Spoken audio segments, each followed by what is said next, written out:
Namaste. My name is Kirti, and on behalf of Himalayan Yoga Association, I welcome you all to this online teacher training course. I am a teacher here at Himalayan Yoga Association, and I will be taking you through the concepts and details of the human body and yoga altogether. Let's hope you enjoy this course. Let's start. Namaste and welcome back to the online yoga teacher training course. In today's session, we are going to figure out how the movements of the bodies are named and what all possibilities are there when it comes to the movement of the various movable joints in the human body. But before that, I need you to come sit with me in silence for a few moments as we chant the Gayatri Mantra. Simply adopt any meditative posture. Join your index finger with your thumb and the rest of the fingers far away from each other. Shoulders roll to the back, spine extended. Completely stay still, comfortable, and observe your breath. Keep your eyes closed, and only when you close your eyes can you see what's going on inside you.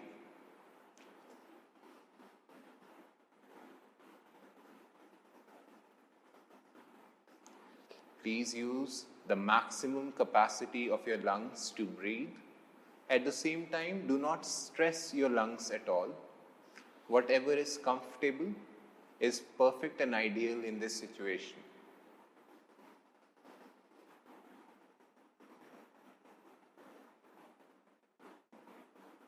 Simply observe the inhalations and the exhalations that happen as you breathe deeply.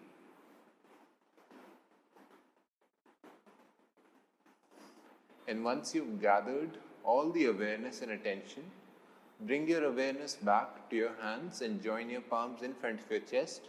Touch the heart center with the back of your thumbs. Keep your eyes closed. Slowly breathe in.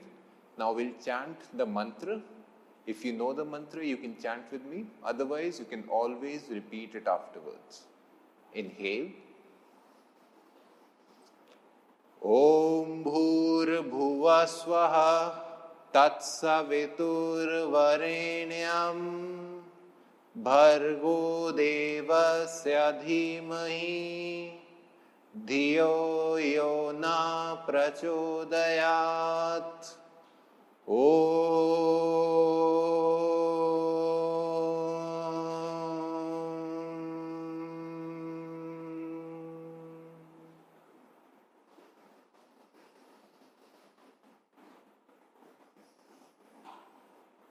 Having absorbed the vibration of the mantra, gently start rubbing your palms and create some energy between your hands.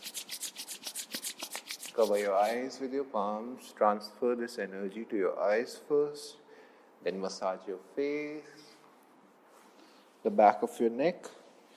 And once again, wherever you wish to transfer this energy to, fold your palms in gratitude, bow down to your fingertips, and with a few blinks, open your eyes. Welcome back.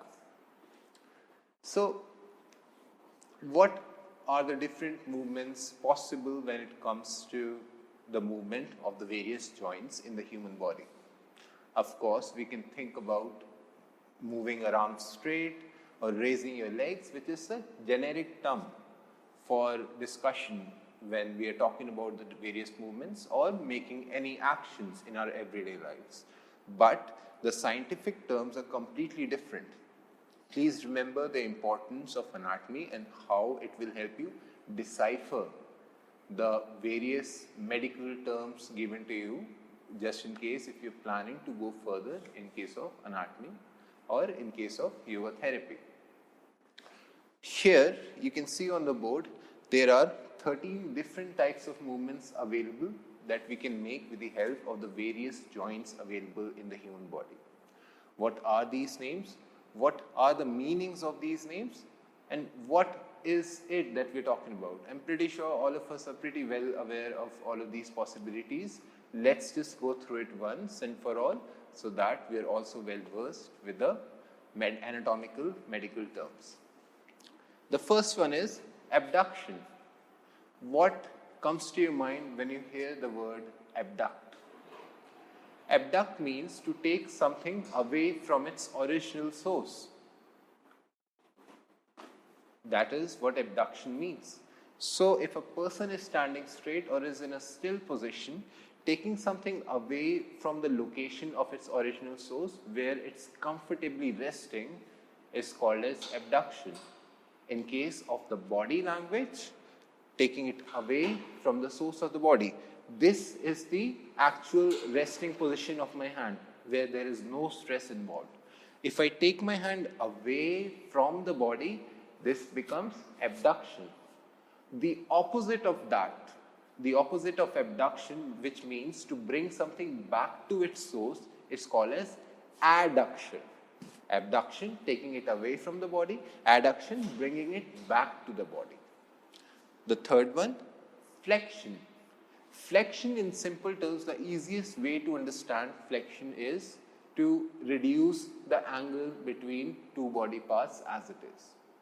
For example, if I straighten my arm completely and if I try to bring my fist close to my shoulder, whatever possibilities are there, I will simply bring my shoulder back, and as you can see, the angle as it's reducing is also flexing my biceps. This is where it gets the name from, flexion. The opposite of flexion would be extension, which means to increase the angle between two body parts. If flexion is decreasing the angle between two body parts, extension would be to increase the angle between two body parts. Now, there is another way for you to remember these terms, especially flexion and extension. Whenever we are trying to flex our muscles, usually you'll see that the generic gesture in this case would be men trying to bulge their biceps. This is all about flexing their muscles. The opposite of that would be extension. When they are not flexing their biceps, the muscles in the upper arm, they extend and lengthen completely to provide stability and the movement. This is where it becomes extension and flexion. The other type of movement that we have in the human body is called as rotation. Rotation is nothing but a body part moving on a certain axis. There are a few locations where this is possible. One of them is the shoulder, which is possible because of the ball and socket joint that we're going to discuss in the upcoming few videos. The other location where rotation happens is the neck. The neck is one axis. The head completely rests on this one axis, which is the spine. And on this axis, you're able to turn your head around left and right. This is possible because of the upper bone of the spinal vertebrae, which connects the spine and the head together. Another movement possible in case of moving in circles is called as circumduction. A lot of times, a lot of teachers, they somehow make the mistake of confusing themselves with rotation and circumduction. Again, please remember, rotation is moving on one axis. A rotation, how an earth rotates on one axis, it takes 24 hours. The other rotation that happens in 365 days is called as a revolution. We do not call it revolution over here. In medical terms, that whole thing is defined as circumduction. Observe this. This is the hand, an extended arm as it is. This would be rotation and this would be a circumduction.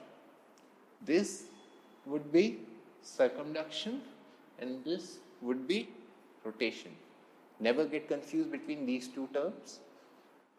After that, the next movement, the seventh point that we have here is pronation and supination. Now, pronation is about any body part, or you yourself for that matter, facing downwards in any position.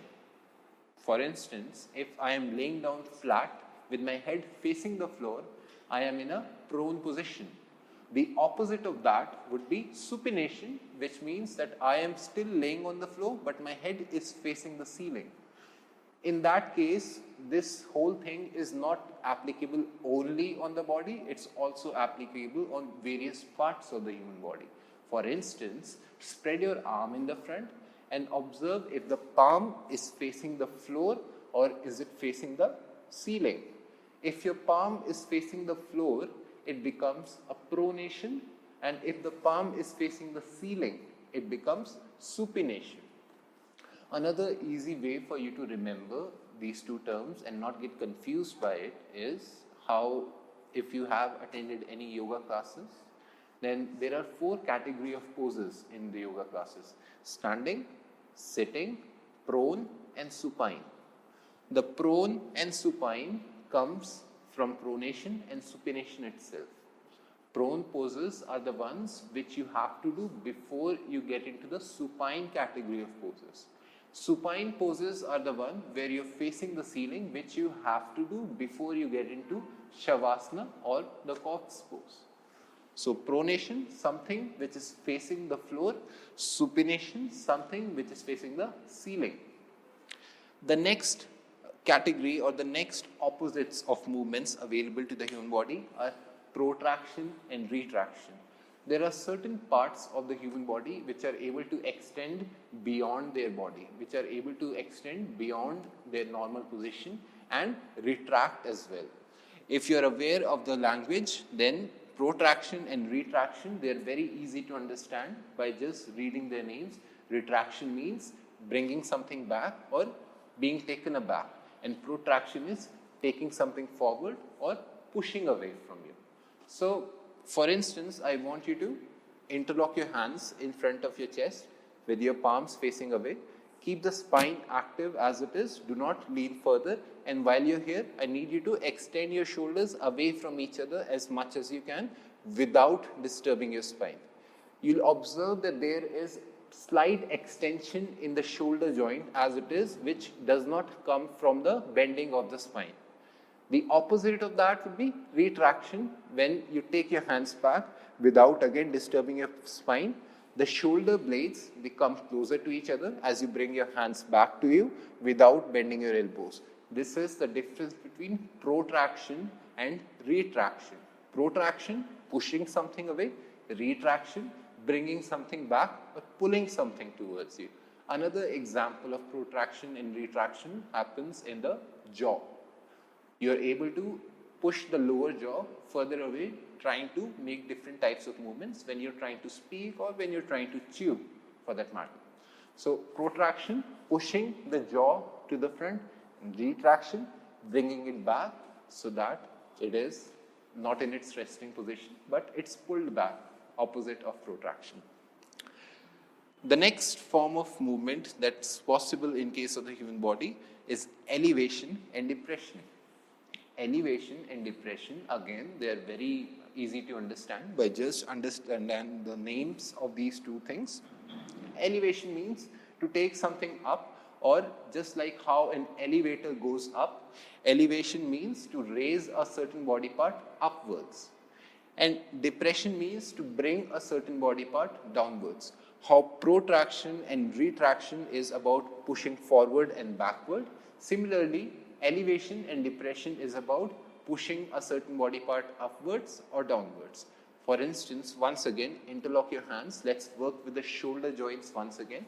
Take your hands up, palms facing the ceiling. Now, one position is where your elbows are straight and you completely relax.